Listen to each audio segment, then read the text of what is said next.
Lafayette is a city that few people know as the heart of Cajun country. This is the kind of people that you want to be around. This is the kind of food you want to eat. This is the kind of music you want to dance to. I had to move down here. So it's just a culture of fun and hard work. We have great food. The food. Food's always number one. So. You know, food, music, and family. Very family oriented. Family. Family. Oh, I love it. There's something for everyone to be involved in. Down south, you know, people assume that we're not exactly the most technologically advanced, but we're probably one of the most technologically advanced cities in the nation. This community takes a lot of pride in leading. And we embrace innovation, and we want to push it forward. Appetite for broadband was going to grow. Our Fiber to the Home project has played a big role in that. I saw fiber as the opportunity to attract the best and the brightest. There is possibility for fiber to revolutionize all aspects of the community. There's really nowhere that its touch can't be felt in some fashion. Lafayette's an interesting place from a business perspective. It's a very entrepreneurial culture. Kind of a mecca of a lot of creativity and a lot of entrepreneurship. It's got a culture of entrepreneurism. That's the thing that attracted me, certainly as much as the infrastructure did. They built their own electric company here when the bigger companies wouldn't come do that. They built their own fiber network when the larger companies wouldn't come and do that.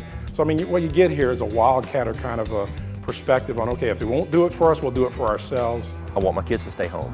I want our young people to have the opportunity to stay here. We can have wonderful churches, great hospitals, great schools, great infrastructure, but if you don't have a job, you have to leave. That's the way to kill a culture, is by having your young people move away to support their families. Lafayette, again, is a community that's had a vision for a long time. If you go back 100 years, they had a big decision to make. Is do they want to invest in the infrastructure of the future? At that time, it was electricity. Lafayette, being Lafayette and having this entrepreneurial spirit, said, you know what, we're not going to wait for you. We're going to go build it ourselves. The utility system was actually founded in 1896. And delivered electricity for the first time in 1897. It's a citizen-owned utility company that answers only to the citizens of Lafayette. Going historically, looking at how the deployment of electricity infrastructure ignited the economy and put them as a leader in the area, they knew intuitively that fiber was the infrastructure that they needed for the next economy, for the 21st century economy.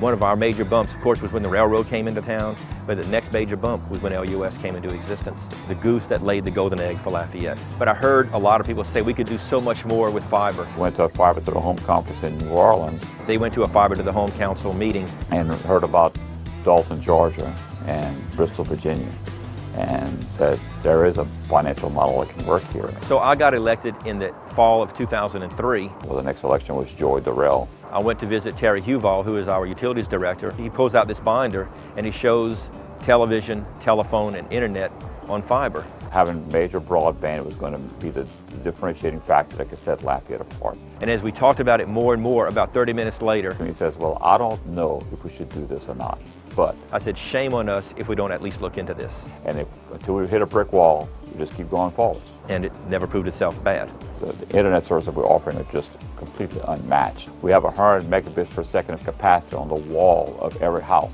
Now are able to offer gigabit per second services, and we have customers buying gigabit per second services.